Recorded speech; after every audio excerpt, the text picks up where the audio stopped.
Hi friends, விடாமுயற்சி படம் பொங்கல் ரேஸ்லேருந்து தள்ளி போனதுக்கு நிறைய பேர் நிறைய காரணங்கள் சொல்லிட்டு இருக்காங்க. இப்போ ரீசெண்டாக வலைபேச்சில் இருக்க அந்த 3 பேர் என்ன காரணம் சொல்றாங்கன்னா, அனிருத் அவர்களோட பிஜிஎம் இன்னும் ரெடி ஆகல அண்ட் அது ரெடி ஆனதுக்கு அப்புறம் திரும்ப மிக்சிங்க்கு இன்னும் 2 or 3 days ஆகும். அதனால இந்த படத்தோட வேலைகள் கொஞ்சம் ஸ்டாப் ஆயிருக்கு. இதனால தான் படம் டிலே ஆகியிருக்கு அப்படின்ற மாதிரி சொல்றாங்க. அண்ட் இன்னும் நிறைய பேர் என்ன சொல்றாங்க, லைக்கா சைட்லேயே அவங்களுக்குள்ள ஒரு சின்ன பிரச்சனை போயிட்டு இருக்கு, இதனாலே படத்தை நிறுத்தி வச்சிருக்காங்க அப்படின்ற மாதிரி சொல்றாங்க.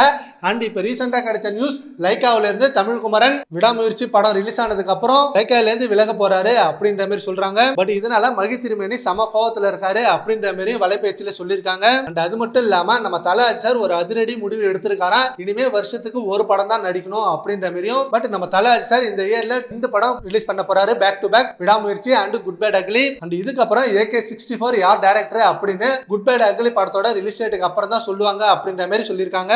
அண்ட் இப்போ AK64 தேசிங் பெரியசாமி தான் டைரக்ட் பண்ண போறாரு அப்படின்ற மாதிரி நியூஸ் போயிட்டு இருந்தது.